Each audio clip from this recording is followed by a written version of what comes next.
In his 1914 poem, Mending Wall, Robert Frost penned the popular proverb, "Good fences make good neighbors."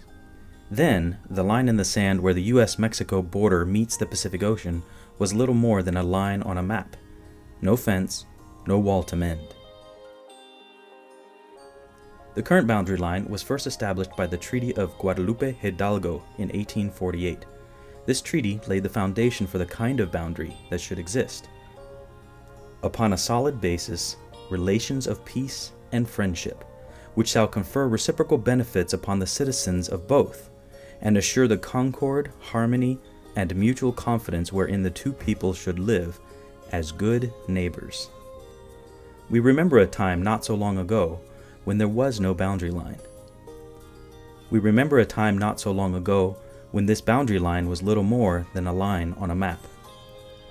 Not so long ago, this boundary line symbolized relations of peace and friendship. Not so long ago, this boundary line symbolized the hope for concord, harmony, and mutual confidence. Not so long ago, this boundary line symbolized the need for us to be good neighbors. We remember a time when First Lady Pat Nixon visited where the boundary line meets the Pacific Ocean. She was so moved by the importance of this space that she had the Secret Service cut the barbed wire to greet people on the other side. She planted a tree, and she said, "I hope there won't be a fence here too long."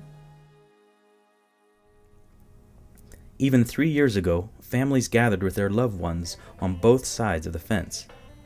Lovers separated by distance and circumstance had the rare chance to reunite, whisper to one another, even touch one another. Children played on the beach, trying out their elementary English or their elementary Spanish on one another. People of hope gathered on both sides to plant a binational garden. People of faith gathered on both sides to pray with one another, to pray for those who have been lost, to pray for better days, to pray for peace. But in recent days, we have increasingly allowed fear rather than friendship to guide us. At great expense to people and the environment, in the last 2 years we have fortified a wall of separation all the way to the Pacific Ocean.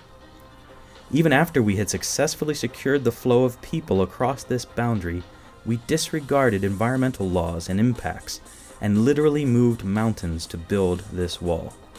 We ignored the voices of human concern and spent an incredible amount of money to build a technologically sophisticated, fortified barrier all the way into the ocean. We scarred the land and deeply wounded the potential for friendship. We destroyed Friendship Park, and we built in its place a monument to fear. We all want to be safe and secure. We all want to protect ourselves and our children from those who may want to do us harm. There are good neighbors and there are bad neighbors. When it comes to good relations with our neighbors, we tend to think that good fences make good neighbors. But as the opening line of that Robert Frost poem says, something there is that doesn't love a wall.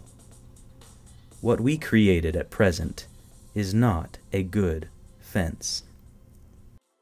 On the Mexican side of Friendship Park, the people have been pouring their efforts into crafting a beautiful, welcoming park. We don't have to replace a green park intended for relations of peace and friendship with a gray concrete and steel of fear and war.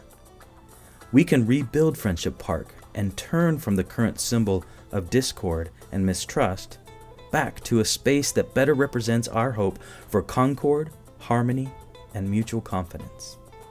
If we want to live as good neighbors, we must build a more friendly space.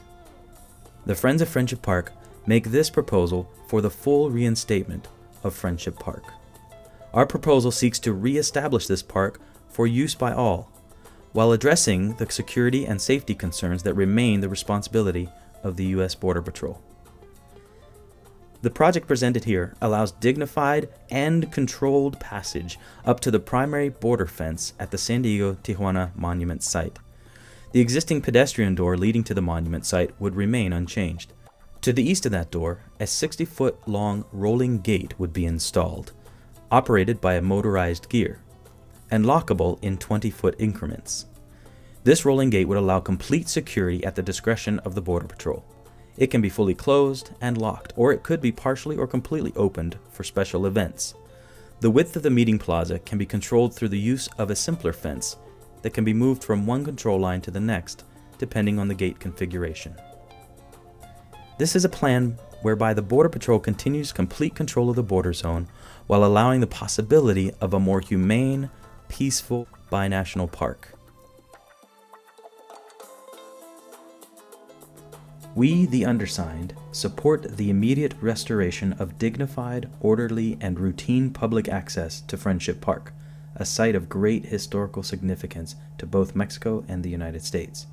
Both nations face security concerns at the border, and we understand that U.S. Border Patrol cannot tolerate illegal activity at Friendship Park. The current design, however, so restricts public access as to violate the spirit of this historic park.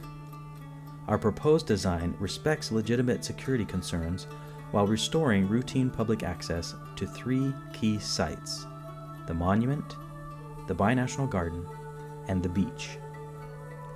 By ensuring that visitors to Friendship Park can see each other, touch each other, and converse freely in a dignified and orderly manner, this proposal honors the original purpose of the park and will enable visitors to build relationships of peace and friendship upon which the true security of both nations depends.